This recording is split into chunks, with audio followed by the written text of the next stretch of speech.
The secret reason why a lot of novels feel real is thisness. Now, this probably isn't a term that a lot of fiction writers are familiar with. James Wood, in his book How Fiction Works, defined thisness as the concrete detail that couldn't belong to any other moment. But the term thisness has been around for a long time. The medieval philosopher John Duns Scotus used a Latin term called hexity, which roughly translates to thisness. Thisness makes an object or a person irreducibly unique. It's a detail which kills abstraction and which centers the reader's attention on one particular thing. So how can you make sure that your book has thisness? I'm going to take you through 10 guidelines that will teach you how to use thisness to its full potential in your book. 1, you should choose unusual details to create thisness. In Larry McMurtry's famous Western novel, Lonesome Dove, he writes, Alan O'Brien got pitched into a pile of prickly pears by a bronc. Okay, well that sounds pretty unusual, but that's really only the setup. I think the true thisness comes in the next sentence. When he emerged,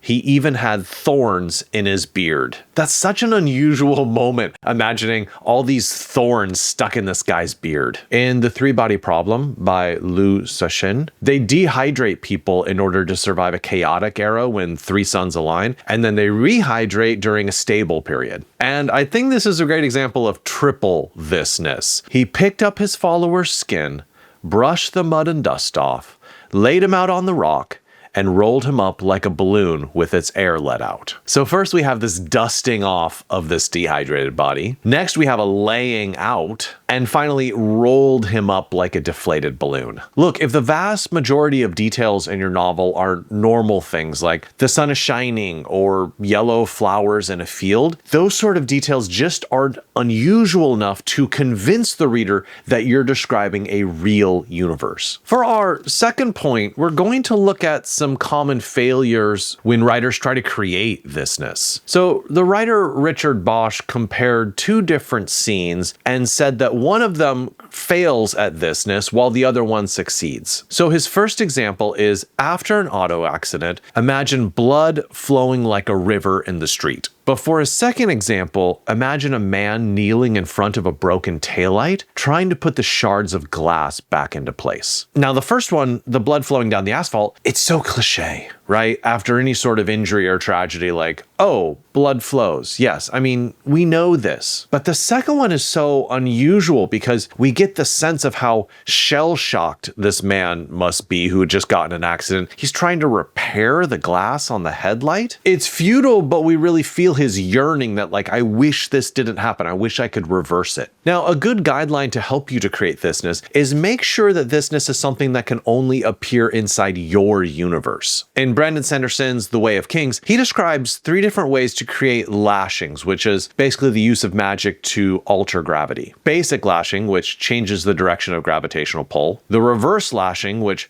gives an object a gravitational pull. And the full lashing, which glues 2 objects tightly together. We see all 3 of these lashings in the very first chapter where an assassin tries to kill a king. And these are details that can only appear inside his universe, right? He has made them up as part of his magic system. But even if you're not writing sci-fi or fantasy or something like that, I still think that you can find a detail that feels very particular to your world, to the universe that you're creating on the page. Also, if you are looking for help with your novel, my coaching program, BookFox Lab, is designed to help you write, edit, and publish your book. I will put the link in the description. You should check it out if you're really interested in making your book the best it could possibly be. Now, there's one thing I want to make sure I clarify about thisness, and it brings us to point number 3. I'm not talking about on-duty thisness. So there's a difference between on-duty thisness and off-duty thisness. On-duty thisness is stuff that relates to the plot, and you can see on-duty thisness all the time with detective stories. For instance, in Farewell, My Lovely by Raymond Chandler, Marlowe goes to this woman's house. He's trying to pump her for information. She says she doesn't know anything, but then he notices that she has very expensive stockings, even while pretending like she has no money and she lives in this rundown house. And he realizes, oh, she's being getting paid to not spill the beans. That's on-duty thisness because it's a detail which directly fuels the plot, right? He now has figured something out which helps him get closer to solving the mystery. That's great, but that's not what we're talking about in this video. In this video, we're talking about off-duty thisness, meaning these details are just atmospherics. Their only purpose is to convince you that this world, that this universe is authentic and real. In War and Peace by Leo Tolstoy,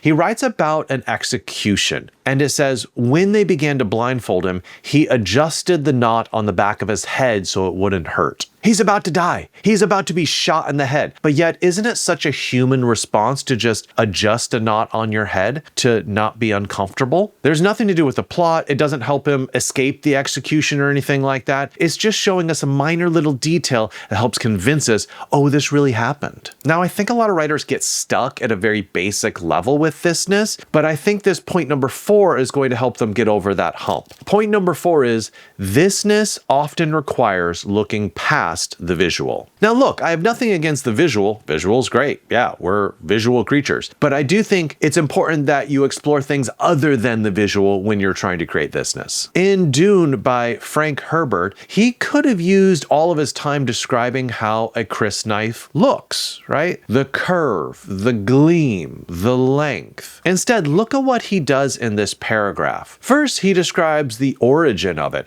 It's taken from the teeth of dead sandworms. And then second, he divides it up into types, the fixed form and the unfixed form, and what those forms both look like. So make sure to use some visual details when creating thisness in your book, but also go beyond them to describe a lot more, which I think brings us to our next point, number 5.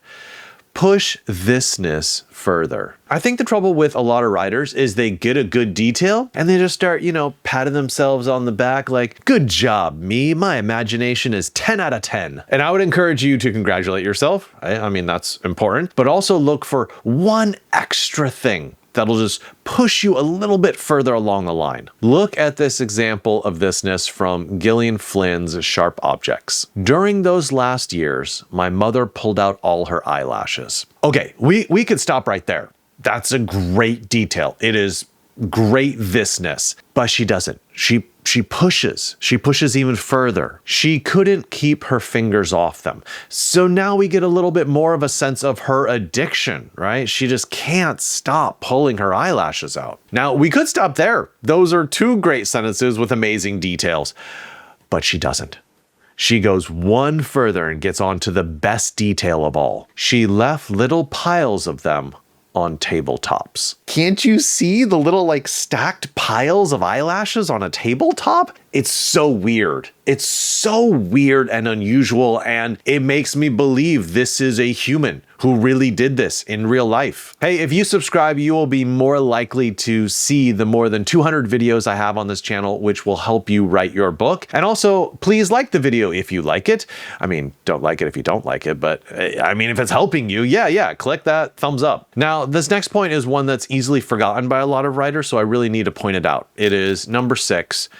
Thisness isn't only about the scene, but about the seer. Now, when you're creating thisness, you're not just focusing on the object itself, trying to figure out all right, how do I describe this in a memorable way? You're also focusing on the character who sees that other object or person. So look at Stephen King's The Gunslinger, which is this post-apocalyptic Western fantasy. The gunslinger is a man who has to be constantly alert for danger. People are always trying to kill him. So look at the way that he notices these 3 boys inside this paragraph. First of all, he notices them because they might be dangerous, right? These 3 crouched boys might present some form of danger. Second, he notices the long shadows emanating from them. And the shadows are sort of an ominous detail, makes you think maybe he senses danger here. Third, he notices the scorpion in the boy's hat, which symbolically is a sign of danger. And lastly, one character has an eyeball hanging from his socket, which tells you they're not strangers to battles. Now, a different character might see some of those same details. I mean, it's pretty hard to miss the kid with the eyeball hanging out of the socket, but I do think there are some details that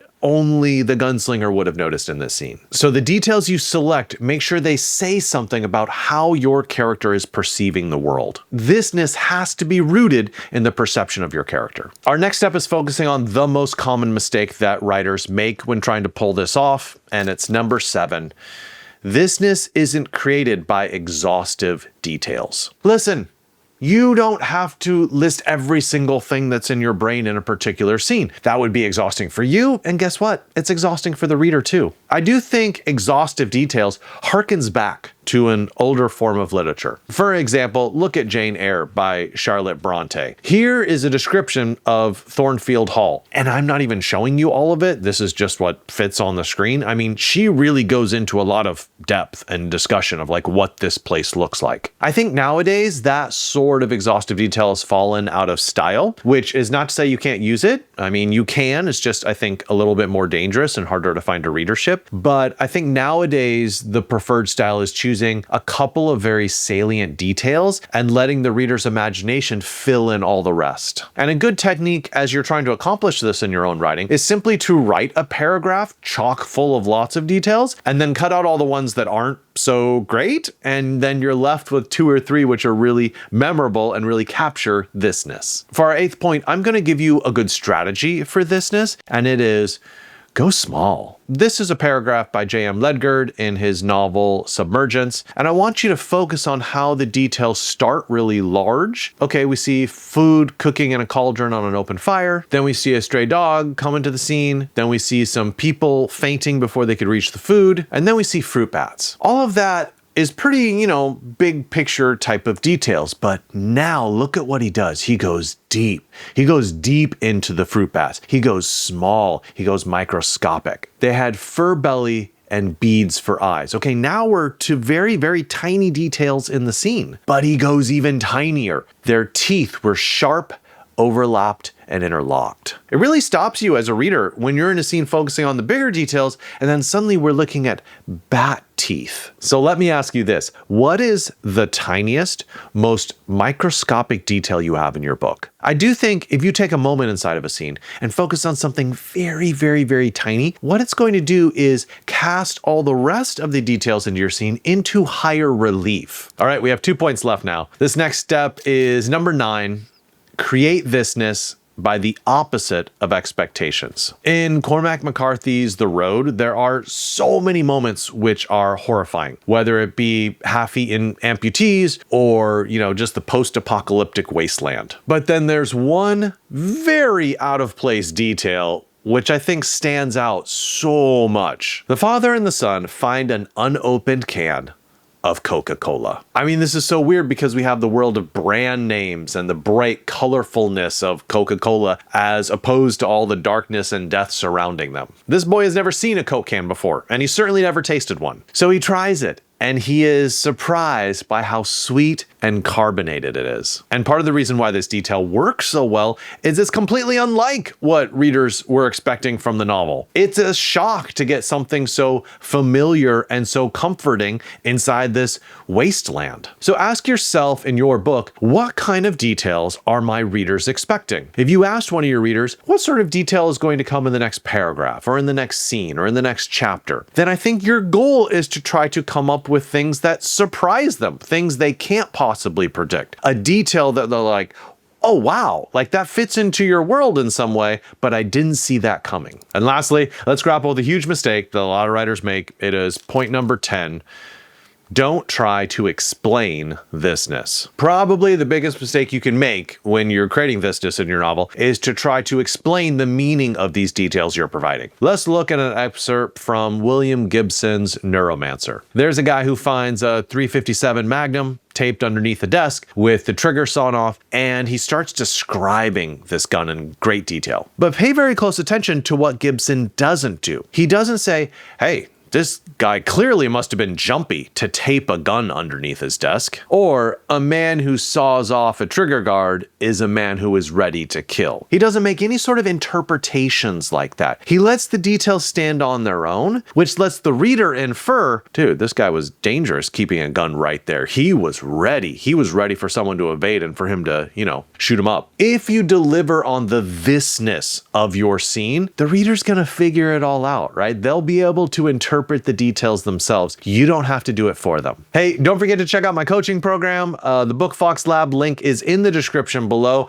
I would love to help you make a better book, and good for you for sticking through this whole video and learning more about thisness. I think the details inside your novel are going to be much better because you watched this whole video. Happy writing.